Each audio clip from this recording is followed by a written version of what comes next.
ایک اہل حدیث عالم تھے, بڑے احترام کے ساتھ, نام آپ لوگ بھی جانتے ہیں, مشہور عالم ہیں. ایک دفعہ ہم بیٹھے ہوئے گپ شپ لگا رہے تھے تو میری ان سے بات چیت ہوئی. کہنے لگے یہ جو آپ ایصال ثواب کے قائل ہیں کہ مردوں کو ثواب پہنچانا جائز ہے, قرآن پڑھ کے اور نماز پڑھ کے اور تسبیح پڑھ کے, یہ کہاں سے نکالا آپ لوگوں نے؟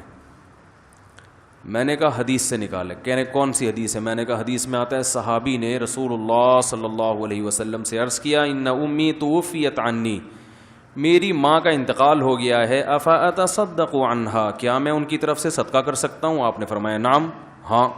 میں نے کہا یہاں سے نکالا ہے. کہنے لگے بھائی حدیث میں صدقے کا ذکر ہے, قرآن پڑھنے کا تذکرہ, یہ فاتحہ پڑھنا, قل اللہ 3 دفعہ پڑھنا, یہ تو کہیں بھی نہیں ہے. تو جتنی بات حدیث میں ذکر ہوگی ہم اس کو لیں گے. اپنی طرف سے جو اضافہ کرو گے وہ کیا ہوگی؟ بدعت. یہ تو اخپل اسلام ہو گیا نا. یہ تو اخپل طریقے سے آپ نے, اخپل تک کا لفظ انہوں نے نہیں کہا, میں کہہ رہا ہوں بھائی جس چیز کا نبی نے کہہ دیا اس کو مانو, جس کا نبی نے نہیں کہا اس کو نہیں مانو. تو آپ کیوں فقہ حنفی کی اندھی تقلید کر رہے ہو؟ مجھے کہنے لگے, بے تکلف ہیں, دوست ہیں, آپ کیوں فقہ حنفی کی اندھی؟ یعنی ان کا کہنے کا مقصد تو یہی تھا نا کہ آپ قرآن و سنت کو چھوڑ کر کس کے پیچھے چل رہے ہو؟ امام حنیفہ کے پیچھے چل رہے ہو. میں نے کہا امام حنیفہ, ان سے نہیں کہا, آپ سے کہہ رہا ہوں کہ امام ابو حنیفہ کے پیچھے کوئی قرآن و سنت کو چھوڑ کے نہیں چلتا. امام حنیفہ اگر قرآن و سنت پہ چل رہے تھے تو ان کے پیچھے چلنے والا قرآن و سنت کو چھوڑنے والا کہلائے گا ہی نہیں. یہ عجیب بات ہے, ایک بس حیدرآباد جا رہی ہے, آپ کو 100% یقین ہے حیدرآباد جا رہی ہے, اب آپ اس بس کے پیچھے پیچھے چل رہے ہیں. کوئی تانا دے رہا ہے کہ حیدرآباد کا راستہ چھوڑ کر آپ اس بس کے پیچھے کیوں چل رہے ہو؟ تو بھائی اس لیے چل رہے ہیں کہ حیدرآباد کے راستے پہ چل رہی ہے. کیا ہو گیا بھائی؟ اتنی بھی سینس نہیں ہے یار, کیسی باتیں کرتے ہو؟ جب آپ مانتے ہو کہ یہ بس حیدرآباد جا رہی ہے تو پھر اس کے پیچھے چلنے والا حیدرآباد کے راستے کو چھوڑ کر پیچھے چلنے والا نہیں کہلائے گا, بلکہ عین حیدرآباد کے راستے ہی پر چلنے والا کہلائے گا وہ.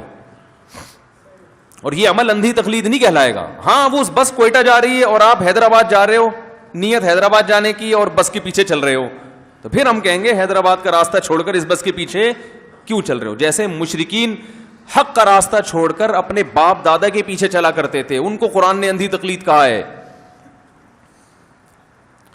تو میں نے ان سے عرض کیا, میں نے کہا بھائی مولانا صاحب قابل احترام ہیں, طنز کرنا مقصد نہیں ہے. قرآن و سنت کا اصول یہ ہے کہ قرآن جزیات کے ضمن میں کلیات بیان کرتا ہے. صدقے کا تذکرہ کا مطلب یہ نہیں کہ صرف صدقہ جائز ہے. صدقہ اس لیے جائز ہے کہ وہ ایک نیکی ہے, تو جو عمل بھی نیکی ہوگا اس کا ثواب پہنچانا جائز ہوگا. علت نیکی ہونا ہے. اس حدیث میں تو صرف اتنا ہے کہ ان کی طرف سے صدقہ کر سکتے ہو, یہ نہیں کہ صرف صدقہ ہی کر سکتے, کچھ اور نہیں.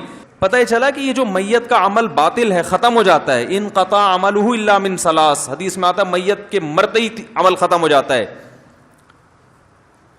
تو وہ صدقۃ جاریہ, صدقہ جاریہ رہتا ہے. ولد صالح یدعو لہ, نیک اولاد جو اس کے لیے دعا مانگے. او علم ینتفع بہ, وہ علم جو وہ چھوڑ کر جائے. اچھا وہ عالم جو تھے یہ حدیث بھی پیش کر رہے تھے کہ حدیث میں تو 3 چیزوں کے جاری ہونے کا تذکرہ ہے, چوتھی چیز تو نہیں ہے.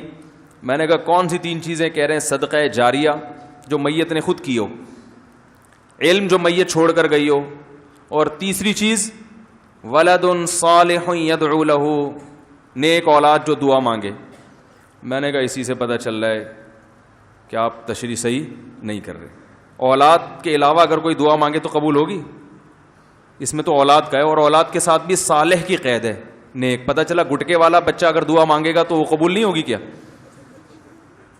ہمارا تو یہ عقیدہ ہے کہ فاسق اولاد بھی دعا مانگے تو ماں باپ کو بہرحال فائدہ ہوگا. دعا تو مومن کی فائدہ ہی پہنچاتی ہے نا. تو بھائی یہ ساری قیدیں اتفاقی ہیں کہ اکثر لوگ یہی 3 چیزیں چھوڑ کے جاتے ہیں. یہ مطلب نہیں ہے کہ ان چوتھی کوئی چیز نہیں ہو سکتی, بہت ساری چیزیں جو اس معنی کی ہوں. اب ایک آدمی اگر علم چھوڑ کر گیا ہے تو علم چھوڑنے کی ایک صورت یہ ہے کہ آپ نے لوگوں کو قرآن سکھایا, حدیث سکھائی, لوگ اس کو فالو کر رہے ہیں. ایک یہ کہ مدرسہ بنا کے چلے گئے آپ, یہ بھی تو علم چھوڑنا ہے کہ نہیں ہے؟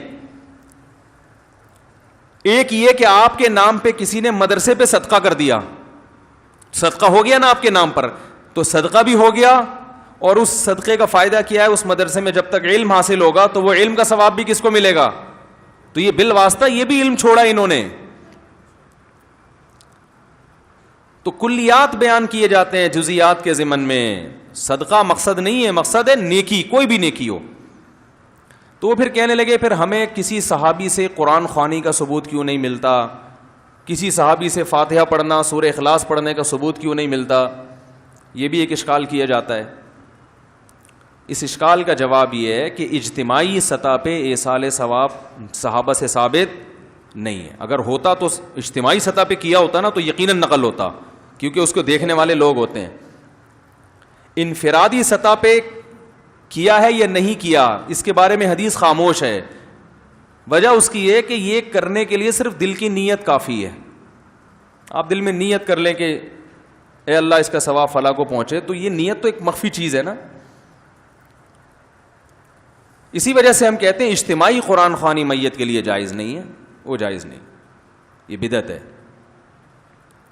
یا کوئی بھی اجتماعی عمل ہے. لیکن پھر بھی میں ایک بات کہتا ہوں کہ جس کا حدیث میں صراحتاً ذکر ہے, کیونکہ یہ مسئلہ ہے بہرحال اختلافی, بہت سے فقہا صدقے کے علاوہ کسی چیز کے ایصال ثواب کے قائل نہیں ہے, تو افضل یہی ہے کہ صدقے کو فوکس کیا جائے.